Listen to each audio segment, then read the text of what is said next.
Welcome to TMZ Live. Harvey Levin here. And Babcock here. So George Clooney is now in Donald Trump's crosshairs over an interview he did last night, George Clooney, that aired on 60 Minutes. And he took what you might call a subtle dig at Donald Trump. He didn't go on the show for that. He has a Broadway play called Good Night and Good Luck, which is actually a play about Edward R. Murrow. George Clooney did a movie about that previously. Now he's doing a Broadway play. Edward R. Murrow was a very famous journalist who would stand up to McCarthyism, which way back in the day, in the 50s, was a big deal where Congress was trying to root out communists and went way overboard.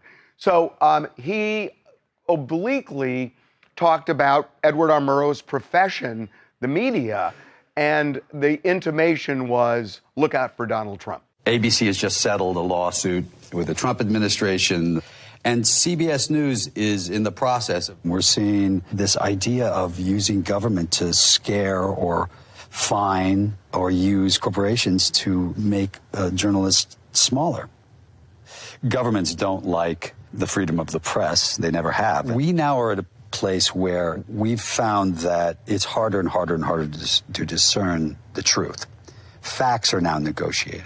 You know, I will say we're going to get into what Donald Trump said in a minute, but I just got to say one thing: that when you look at the media right now, there is so much that is skewed one way or the other, on both sides. Everyone's an activist now. You don't get any down the center coverage. But down the center coverage means full coverage, where you because there are very few issues where there are not weaknesses. There are strengths and there are weaknesses.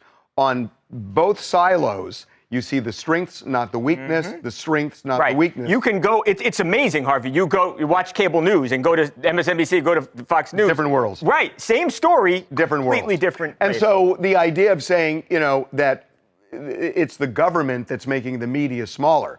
In a way, the media made the media smaller. But Donald Trump is threatening that. Remember, he sued ABC and successfully got a settlement. $16 million. Suing 60 Minutes. For $20 billion, by the way, over the Kamala Harris 60 Minutes interview. Which is that they allegedly edited this thing in a way that they didn't. But he's saying they did. So that's on the table right now. So this is what Donald Trump came out and said after the George Clooney interview. Why would the now highly discredited 60 Minutes be doing a total puff piece on George Clooney, a second-rate movie star and failed political pundit? He goes on. He fought hard for Sleepy Joe's election and then, right after the debate, dumped him like a dog, pushed all out for Kamala, only to soon realize that was not going to work out well. So, you know, it is really interesting that you can say whatever you want about George Clooney, but honestly, a second-rate movie star. Probably not. I mean, you know, he's pretty big. Guys, two things. First off, when George Clooney's talking about the government trying to defund media, he's not talking about just CNN or CBS. He's talking about PBS and NPR, which the Trump administration is actively trying to do. And PBS is not a partisan network by any means. You can say what you want about NPR, not PBS. And then I think Trump is going after George Clooney because he's threatened by Clooney. He knows that if anyone can take him down, it's going to be a celebrity. And when you listen to that 60 Minutes interview, George Clooney sounds pretty good. Like, he has pretty good political chops. He's been involved in politics for a long time. And if you told me in a few years from now the country rallied behind George Clooney as the Democratic nominee who eventually took down Donald Trump, I don't think that's that far-fetched. I don't know that that's going to happen. And I got to say, George Clooney had a really interesting take because ultimately the Democrats lost and George Clooney was part of that. But the whole Joe Biden debacle, which is what George Clooney called out after the debate. I have something to say about that. Here's what he said on 60 Minutes. Looking back on that, happy you did it? Yeah. I'll make it kind of easy. I was raised to tell the truth. I had seen the president up close for this fundraiser, and I was surprised. And so I feel as if there was a lot of profiles in cowardice in my party through all of that. And I was not proud of that. And I also believed I had to tell the truth. So, number one, look, I mean, he did, and he made a difference. But he also waited until after the debate to do it because the fundraiser was before the debate. Oh, yeah. So if you saw it, you got to wonder, why not call it out earlier? I was just about to give him credit as being the only person that actually stood up and said something. And he did. You're right. But you're right, Harvey. He only did it once it became clear that Joe Biden was not going to beat Donald Trump. Had that debate never happened, George Clooney was going to take that with him, mouth shut, and he was not going to say a single word. And on that point, I had breakfast with somebody who is high up in the Democratic Party 10 months before the debate. Mm-hmm. And this person was telling me that that Joe Biden, we tell him, do not do anything after 8 o'clock at night. Right. Because I remember you saying that before the debate, by the way. Long before the debate. So they didn't do anything. So in terms of the profiles in cowardice that George Clooney is talking about, they knew. Right. They knew. And as George Clooney sits up there and laments about the media, I mean, where was all the media that was around Joe Biden day in, day out for 4 years and didn't say a single peep? That's why I have hard accepting what he's saying about the media. Hi, my name is Donnell Macklin from Manhattan, New York, currently in Las Vegas, and I agree with Mr. Clooney. I feel like whatever he saw at that fundraiser or that debate clearly was what us, the American people, saw, and it was that President Biden's cognitive state looked very questionable. Had the Biden administration not been so selfish, we may have had our first female president last year. So I am going to be with George and saying I'm happy he's doubling down on his words because it means a lot. Yeah. Do you think Kamala Harris would have won if she would have had another 2 months? I honestly think I don't think she would have won, but I think if she had a free chance or if he had that one election and then we started fresh with her, we may have had a fair chance. But the fact that we got to see Joe at that debate, the American people, seeing him eating ice cream, seeing him walking upstairs, having a hard time, it was tough to, get behind that. Okay. We are going to move on. We're going to move on to Tiger Woods. Got a new lady in his life. And there's a Trump connection? There is a Trump connection. This is great because Tiger Woods and Donald Trump are friends, and now Tiger Woods is dating the president's son's ex-wife. Yeah, if you can follow that. His ex-daughter-in-law. His ex-daughter-in-law, right. So Tiger Woods, and we knew they were dating, Harvey, but Tiger came out over the weekend, and he made it official. They hard-launched the relationship with a couple of photos on social media, on Instagram, and then he had to say this. Now, this is funny, and it's got a lot of people saying, he's scratching their head. He's getting skewered for this. Love is in the air, and life is better with you by my side. We look forward to our journey through life together. At this time, we would appreciate privacy to all those close to our hearts. How do you say that we want privacy when you blast this out on Instagram? Well, and also when you're Tiger Woods, the most famous golfer ever, and you're dating a Trump. The whole thing is so bizarre. Why even go public in the first place if you're demanding privacy? We knew you were already together, right? It's been reported multiple times. As you guys know, Kai Trump is Vanessa's daughter, and Charlie Woods is Tiger's son, and they both play high school golf together down in a high school in Florida. So we knew they were going to be seen out with each other repeatedly over the next few months. Why make this statement? Why demand privacy? Why post this? And then it's written weird. Love is in the air and life is better with you. It's just a weirdly written statement. It almost seems like somebody was like, here, just post this, Tiger. And he was like, okay. So I don't know what's going on with this. Well, he may have written it, but I mean, it's the idea. It's like when you're posting on Instagram and declaring your love and saying that it's with a Trump-connected woman. Right. What are you going to expect? There will be no privacy, unfortunately, Tiger. Don't date a Trump if you want privacy. Tiger. Hi, my name's Rebecca, and I'm from Orlando, Florida, where Tiger used to live. But I love that anytime I hear about Tiger Woods, it's because of his relationships and not his golfing. And actually, the Tiger Woods scandal was the first celebrity scandal that ever really caught my attention. And I wish him well, but based on his association with the Trump name, who knows? Maybe he's ready for another one. God, it's just like, it feels like there are like 10 people in that whole universe. Yeah. We got to take a break. When we come back, I don't know if you heard this. Basically, if you are receiving Social Security and you don't get your check this month or next month, the Commerce Secretary is saying, shut the blank up. Seriously, we're going to play that for you. and then bring a congressman on to talk about why the Commerce Secretary would say something like this.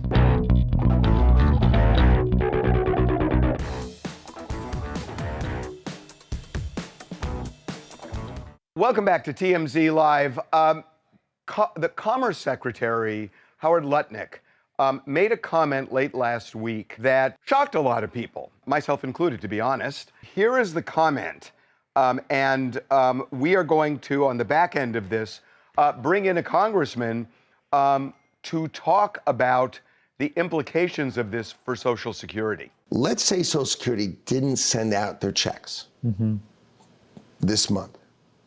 My mother-in-law, who's 94, she wouldn't call and complain. She just wouldn't. She'd think something got messed up, and she'll get it next month. Yeah. A fraudster always makes the loudest noise, screaming, yelling, and complaining.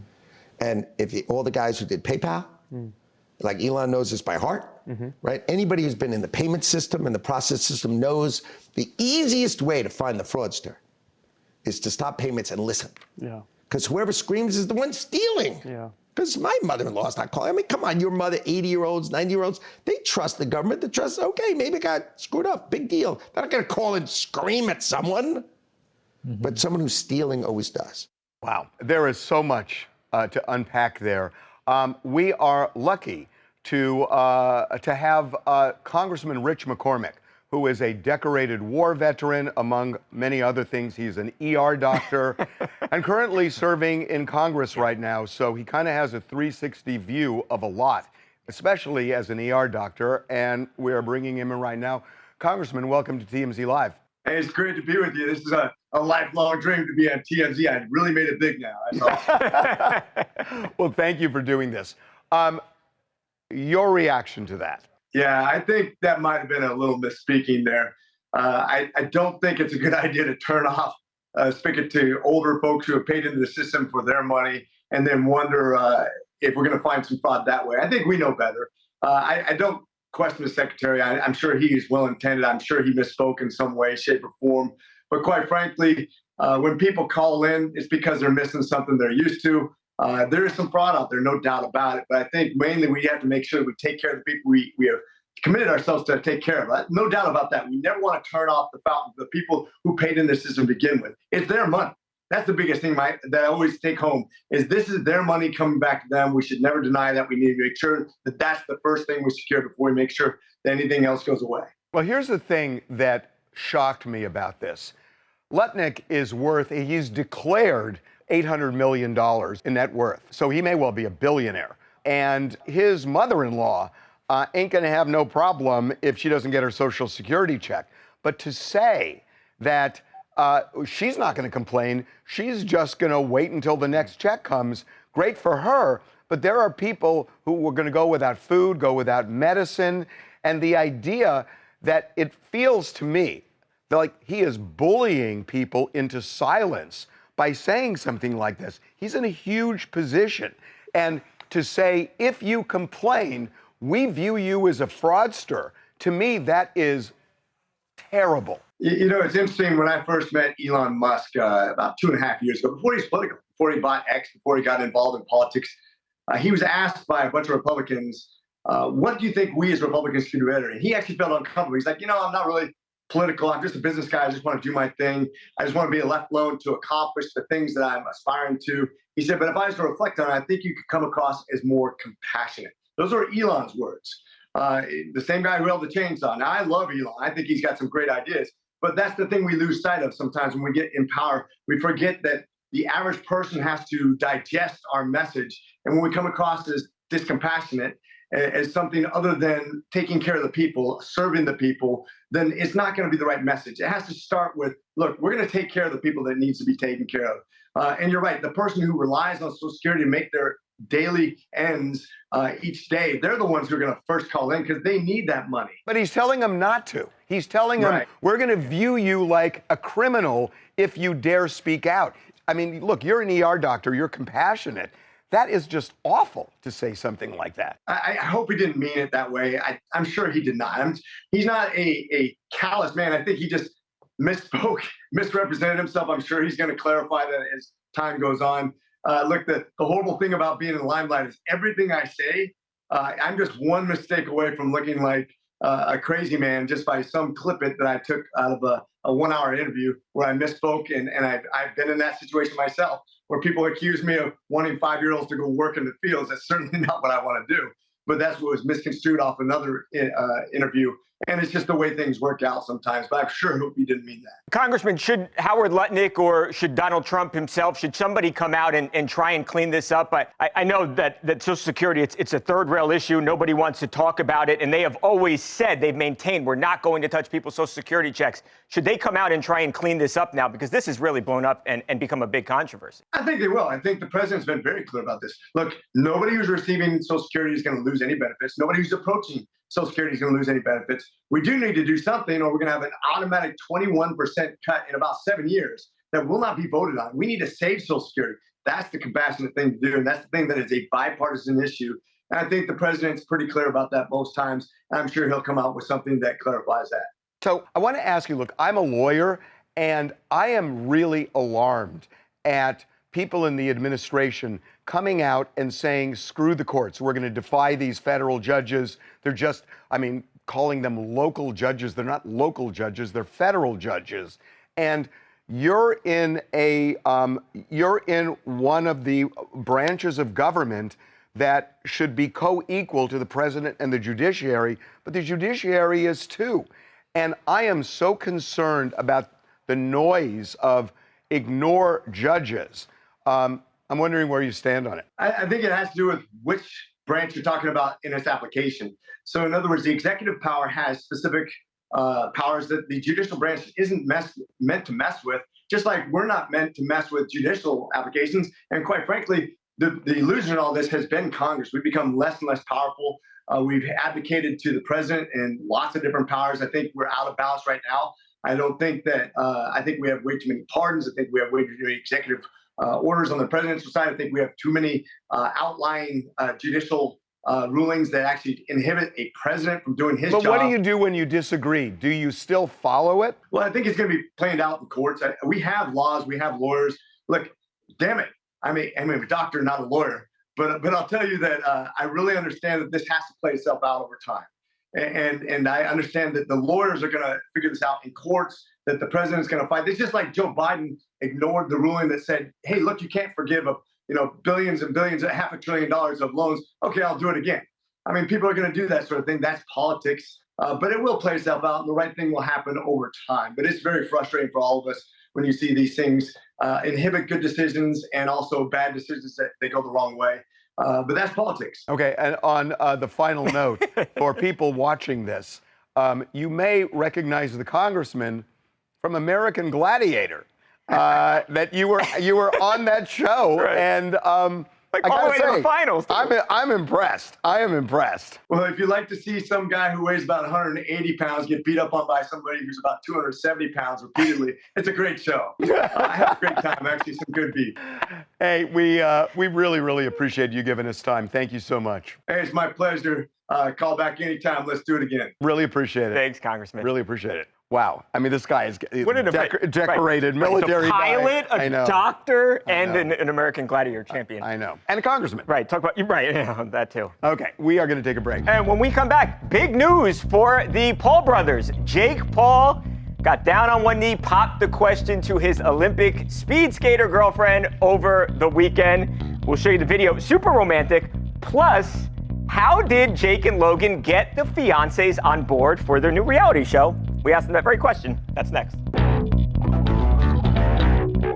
TMZ's got every freaking thing. Big celebs, big stories, big events. Justin Timberlake made Portland kids' dream come true by joining a bike bus ride. And they always listen to Justin Timberlake. Cry me a river when they fall. It's TMZ.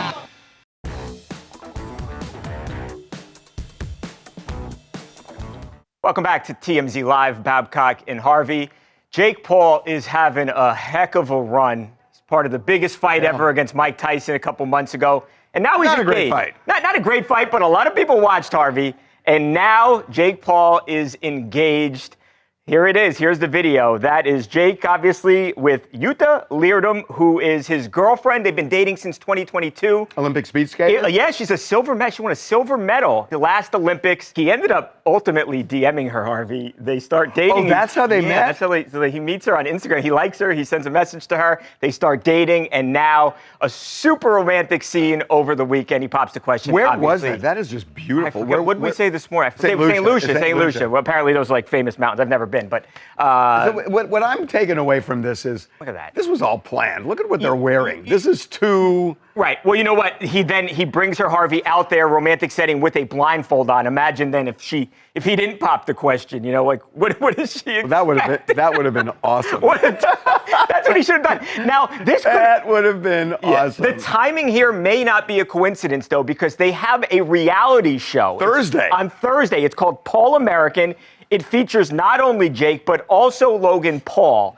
Now, the question was, would the girlfriend, or the fiancés now, would they be involved, right? You have Nina Agdal, who was with Logan, and why would they not be involved? There's a lot of drama that comes with a reality show, and there was a lot of trepidation. They didn't want to do it at first. Oh, is that right? Yeah, watch it. We talked to them. Watch this. And the vlogs, you kind of stop filming when it's the moments that get serious in our serious life. With reality TV, those are the moments where you keep filming and then you put it out there. So I think everyone in the family had to get used to all of the madness being out there and the drama that comes with it within the family. So I think it's been pretty crazy and caused a lot of family issues, but here we are, March 27th. It's going to be great. We got the ladies on board, and truthfully, it's part of why this show is even being made. Because it's a side of our lives, our love lives, that the internet has never seen before. Like him specifically, it's as his brother. It's crazy to see what Jake Paul in love looks like, and I think people are going to be shocked by it. I love that. That's look. These guys they really are interesting. But the other thing that's really fascinating about this is that so many of these reality shows are contrived. Yeah. They're authentic. They're like really authentic. I don't think they can fake things. But don't you think it's like a slippery slope? I mean, to have your girls, I'm not saying this is like Love and Hip Hop or anything, but look at the reality of like reality shows with couples like Jessica Simpson and Nick Lachey, Hulk Hogan and his wife Linda. I mean, sometimes don't forget Kim and Croy. Yeah, and Brittany. Yeah, I was trying to leave that one alone. But yeah, it's not like it's Love and Hip Hop. But I like to see the Jake Paul in Love. Like, this is a different Jake Paul. So, I mean, it should be a good show and everything, but they just got to be careful with having their wives or girlfriends, fiancés, whatever, in the show, because it could end up pretty bad. I'm trying to think of who did it work out well for. Yeah, that's a great question. Who did it work out well? Nobody that I can think of. The one thing I would say, and Jake did touch on it there, they vlog. This is how they became famous, right? That's where we met them. So they know what it's like to have the camera following them. But that's what's so interesting, because they're saying that we had to get the family on board. I thought they'd been on board for years. They don't really vlog anymore. And I think to Jake's point, and it wasn't in that part of the clip, it's on the website if you want to see the whole thing, but they say, look, we had control when it was us. We don't have control necessarily now when you've got some HBO producers that are producing the show. Although, are they executive producers? I'm sure they are. Ariel from Virginia, and I'm really excited for this reality show. I think it's going to be a great take just to see the brothers in love and just being vulnerable. So I'm super excited. I can't wait. Yeah, I think it's going to be really good too, because again, so many of these shows, most of these shows are fake. Yeah. This is who they are. I agree. So I think it's going to be interesting. Okay, we got to take a break. When we come back, Drake Bell and Josh Peck, who were in Quiet on the Set, which was a big deal. They are opening up about what they talked about on that show, and they're going to talk about this on Josh's podcast when we come back.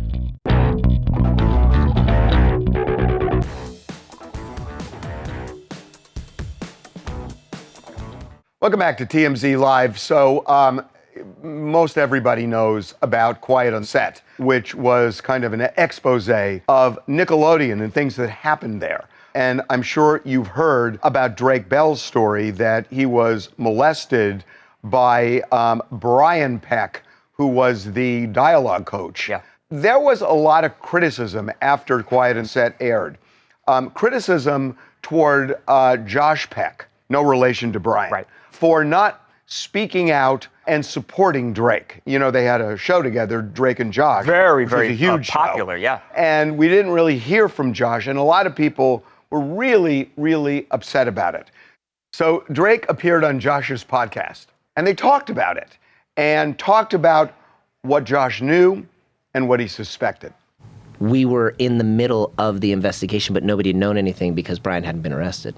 Right. So I had to come back. Worst part about it being that was my having you know, having the monster in your own in your safe place. You know, it's like that's the only place I feel comfortable is when I get to set and hang out with you guys and we go goof around. And then he was gone, and I didn't know anything except I had a feeling something happened. And I remember we're in the car. It was you, me, and Jill, and I said, "You still talk to Brian?" And you just looked at me like, "No, Brian's a really bad guy."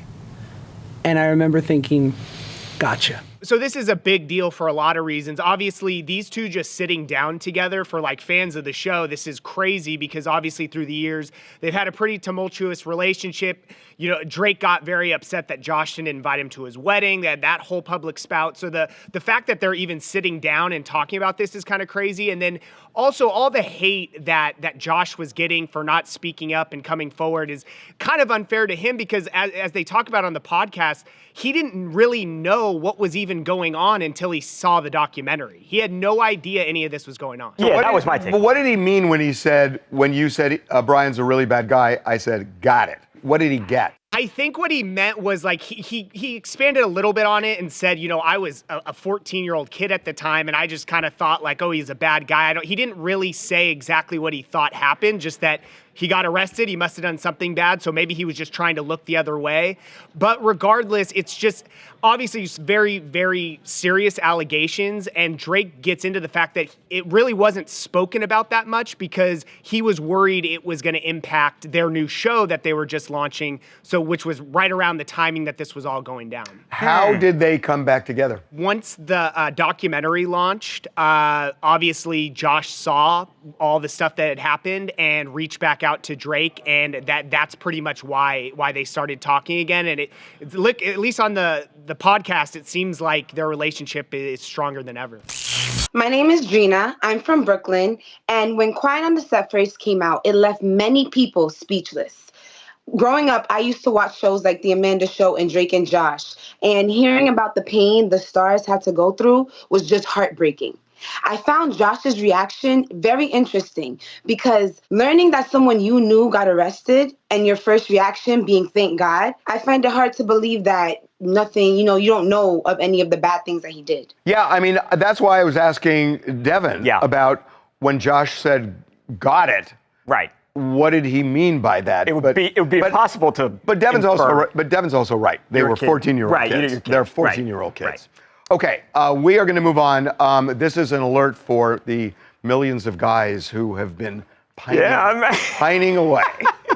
Let's move on to Sydney Sweeney. We know the wedding is at least postponed, Harvey, and there are breakup rumors all over the place that Sydney Sweeney and Jonathan Davino are done. There's no longer smoke, there's fire. Yeah, because she is, I guess she is on a girls' trip in Africa, and she looks as happy as can be. She is certainly not licking her wounds at all. Jonathan, nowhere to be seen. Nowhere to be seen. No ring on the hand. It's feeling like this thing's over. Yeah, I mean, remember, we broke a story that she was staying at the Beverly Hills Hotel for a long period of time and actually extended the stay rather than moving back in, I think they were living together. Yes. Yeah. And by the way, the Beverly Hills Hotel, we talked about this before, it's kind of an interesting place. When wealthy people split up, usually the one who doesn't have the house moves into the Beverly Hills Hotel. I didn't know that was a thing. It's a thing. Really? That and in Santa Monica, a hotel called Shutters. Okay. Those are the two places, and the Bel Air Hotel to some extent. Right. But there are like specific hotels that wealthy people who break up go to, and Beverly Hills Hotel is one of them. Okay, well, if she's staying at the Beverly Hills Hotel, I don't understand why they just won't come out and say, hey, look, there's trouble in paradise. We're working on things. We're taking some time apart. Like you said, we keep seeing her out and about looking like she's, I'm going to say it, Harvey, living her best life without Jonathan. So if that's the case, why won't they just come out and say, you know what, we love each other. It didn't work out. We're moving on, instead of just having us keep on guessing, keep on spotting her out without him, without the ring. I can sit here and make excuses. Oh, she was on a safari. She didn't want to lose the ring. But at the end of the day, Sydney and Jonathan, just tell us what it is so we can move on and keep it pushing. So the fact that they haven't, is that evidence they're not broken up? It's evidence that there's trouble in paradise, but they don't know if they want to fully break up and go out publicly and say, hey, we're not together anymore. Because if there is that chance of a reconciliation, then they're going to look kind of stupid that they went out and said that they did this breakup and not. So maybe there is trouble in paradise and they're just not sure which way they want to go. They do know for sure that they don't want to get married, though, right now. Hello, it's Mika from Las Vegas, and I'm happy for Sydney. She's young, she's figuring things out, and a trip with your girlfriends after postponing your wedding is a must. And there's no boys allowed, so it's perfect. We just don't Except for Jonathan. We don't know. Well, you know what? You say that, but what if he broke up with her? Oh, stop it. I'm serious. You don't know. You don't know. The 41-year-old broke up with the hot and incredibly accomplished 27-year-old drop-dead gorgeous actress? It's possible. No. It is. Okay, we got to take a break. When we come back, remember the hot University of Georgia arrested for speeding? She got arrested again. No. And again? She is into being behind bars. We will show you when we come back. Want to be the first in your group chat to know the hottest Hollywood news like A$AP Rocky, not guilty. He leapt into the audience. Insane. The TMZ Podcast, available wherever you get your podcasts. Welcome back to TMZ Live, Babcock and Harvey. Do you remember that 20-year-old University of Georgia student who was arrested for speeding earlier in the month, and that mugshot, Harvey, went viral? Because it is picture perfect. It is. It looks like a glamour shot, not a mugshot. It looks like the caricature of I'm not going to say it. It's like she's like the female Jeremy Meeks. Well, anyway, she was arrested again over the weekend on the University of Georgia campus. And what do you know? She poses once again for a mugshot. So this was a little bit different. She was. They have a student center, like a student union on campus, and it closes at midnight. Okay. So I think it was the campus police. Yeah. They found out that there were 3 people inside that building, and they shouldn't have been there. Right, around 3 a.m. At 3 a.m. So she, the campus police come in, she books it, and they end up arresting her for both loitering and evading a police officer. At this point, I kind of feel like she wants to be arrested. Did she call the police on herself? She said she was evading the police. She ran away because she's out on bond from the prior arrest, so she was trying to avoid getting arrested again. If you look, the comments on our website, everybody's saying what a lot of people are thinking. She did it on purpose to keep her viral moment going with another hot mugshot. So, I wouldn't be surprised. They should check the cell phone data and see where the phone call to cops came from. It's probably inside the student center. Yeah, and I mean, is this going to be the hot new trend of 2025? Is hot people getting arrested on misdemeanors to get like the status symbol mugshot? It's hysterical. Like our hails are done and everything, right? Yeah, I mean, the funny part about this is it's 3 a.m. So I'm guessing drinking might have been involved. I would think so. And usually if you're like cowering and running and it's 3 a.m. and you've had drinks or whatever, you'd be a little bit disheveled. She's picture perfect. Right. Hair done up, makeup, everything. I mean, like she was ready to take a mugshot. It's like they're going to say over the shoulder. Oh no, you've caught me again. Hey, this is Jay from Vegas. Listen, I think we got our new trend, and I know a bunch of guys who will line up and will be ready to pay her bond every time she gets locked up. OnlyFans, get ready. Oh, my God. It's true. Okay. Every weekend, we put polls up on the website. We want to see how you feel about things that we posted during the past week. We did it this weekend. Here are the results. Don Lemon says you can't be black and MAGA. He's so right or ridiculous. I don't know how people are going to go on this. I say 50-50. You were right. Okay. Huh. Look at that. Yeah. Okay. Boycott Tesla. Ooh. Hell yeah or stupid. I think they're going for the first. Hell yeah, yeah. I think they're going to go for the first. Okay. a little bit closer than I thought. When you look at that and you look at what happens on our website, because usually if it's a Donald Trump thing, it's about 35-40% of the people. This was 60%. Yeah. So they like Elon less than Donald Trump. That's interesting. Okay, next. Kim K should strip Kanye of custody. Yes, he's erratic and dangerous, or no, he's the father and the kids need him. I think they got to go for the first. I think so too. Wow. Okay. Not even close. No. Okay, next. Donald Trump may seek a third term. Yeah, we need him, or insane and illegal. Let's test your 35%. This will be 35. This will be more, I think. This is going to be 30. Yeah. Because I think even people who support him might say, hey, it's illegal. It's really interesting that his popularity, you look at individual things, and his popularity goes down in the individual items, but his overall popularity is still around the same. It is interesting. Okay, 2 more. Okay. I feel better if I drink or don't drink. Don't drink. 85% don't drink. I'm surprised at that. I'm actually surprised at that. Anybody, I mean, you might have more fun when you drink. Because I think people are delusional and they say they feel better, but they don't. Yeah. Okay, last one. More important. Oh.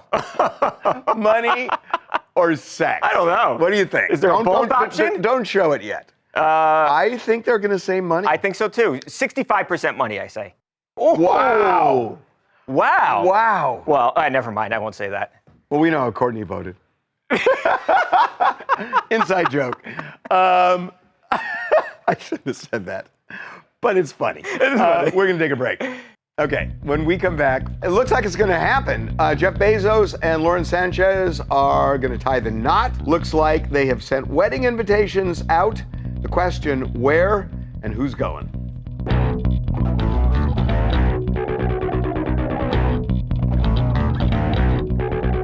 Where can you see huge stars in Hollywood? No, not the planetarium, that's for nerds. We mean the TMZ Celebrity Tour, where we've seen huge stars like Kevin Hart, Rihanna, Ben Affleck, The Rock, Mark Wahlberg, Lizzo, Lady Gaga, Ryan Seacrest, and Jamie Foxx. You'll learn the secrets of the city and see Hollywood as only TMZ can show you. Buses depart daily from the Hard Rock Cafe in Hollywood, so head to TMZTour.com and book your tickets for the TMZ Celebrity Tour. Welcome back to TMZ Live. So, the wedding invitations have gone out for Jeff Bezos and Lauren Sanchez. And this is going to be kind of like the Oscars. The hottest ticket going. They are, I mean, if you've seen their boat in pictures, I mean, it's just celebrities. It's just a bunch of celebrities. And that's what this is going to be. We're told Kim Kardashian, Kris Jenner are going to go, but it's going to be, I mean, everybody you saw on their boat will be there. Is going to be there. There are reports it's going to be in Venice, Italy over the summer. Right. I mean, you could see a world where even like the president was there, couldn't you? No. Well, why not? Actually, because of Bezos. Right. I mean, there's you know what? There's some relationship there. You're right, because they just had dinner. Remember when the whole op-ed nonsense went down with the Washington Post? They had dinner that day, so they're buddies. You know, that's going to be interesting because he's getting really criticized along with Zuckerberg and others for just kowtowing. Yeah. You know, but maybe he will invite them. The only reason I would say no is because it's in a different country and it takes a lot to get there. Well, but I wouldn't be surprised. You're right. Maybe maybe he will. They'll invite him. I think he will get invited. They will absolutely invite him. Because it looks like a snub if not. But that'll be interesting because then you're going to have a lot of Democrat celebrities who are going to be at this with Donald Trump. That will be interesting. The other big question here is who's going to perform. I mean, they could literally get anyone they want. That's the question that everyone wants to know is who's going to perform at this wedding, who's going to perform the first dance song for them. All of that has yet to be answered. But like you guys said, I mean, who's going to pass up an invite to this wedding? It's sort of like, turn this way. Yeah. It's sort of like I'm talking to you, but I'm really looking over my shoulder for somebody bigger. Who's there, right. Yeah, I mean, not my favorite thing. This is Brooklyn from Nashville, Tennessee. And Jeff Bezos getting married to his longtime lover is great. As a billionaire, I can only imagine the endless possibilities that Lauren, may want to request for this wedding. And if it was me, if I was marrying a billionaire, I would want to get married in the Coliseum. In the Coliseum? Well, Elon was going to fight there. But Elon was oh, God, will they invite? Oh, they're going to invite Elon? They cannot do that right now.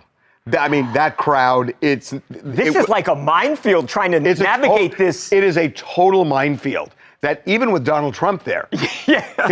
Oprah and Donald Trump. Oh, can you imagine? Do they talk to each other? They used to be friends. They should make a reality show out of this wedding. That is fascinating. Yeah. That is the most interesting thing I've heard in weeks, whether Donald Trump will go to that wedding. What else you guys want to talk about? Hi, I'm Marie from Richmond, Virginia, and today's topic is George Clooney doubling down on him not endorsing Joe Biden for re-election. The concern and the question that I have is, it's March, the election is over. Why? What is he not saying that everyone else is kind of feeling? Because there's more to it than him admitting, okay, his age and... Well, it was covered up. It was covered up. I mean, it just simply was covered up. I mean, everybody knew it. They just covered it up. I had breakfast 10 months before all of this where somebody as much as told me that. So this is, and again, even if he would have left early, I don't know that Kamala Harris would have won. I don't think so either. I don't know she would have won. But there would have been a primary. Win this election. There would have been a primary, and who knows? Maybe you got a candidate that could have won. Who knows how that would shake out? Josh Shapiro, maybe? Okay, one more. This is Party Live and Direct. Tiger Woods popping out with a little Bay reveal. A sign of the times. Lo and behold, it's Donald Trump Jr.'s ex-wife. I'm not mad at it. Considering the last 10 years, Tiger deserves a little happiness. The million-dollar question is, will he be at the Trumps in Mar-a-Lago for a little Thanksgiving dinner? Stay tuned. I guess more will be revealed. Because she wouldn't be there now because that's... She wouldn't be there now, but Tiger would be there. Maybe she gets invited. She has to sit across from Donald Jr. Okay. I need to be at all of these rich people parties. Bring him back on. You get a TMZ T-shirt for that. That's really good. That's really good. That's I'm really... just saying. No, that's good. Great point. I never thought of that. Yeah, okay, we got to take a break. When we come back, Selena Gomez and Benny Blanco, they put an album out last week. Well, there is a big change, in Benny Blanco's appearance. It's pretty shocking. I'll show you when we come back.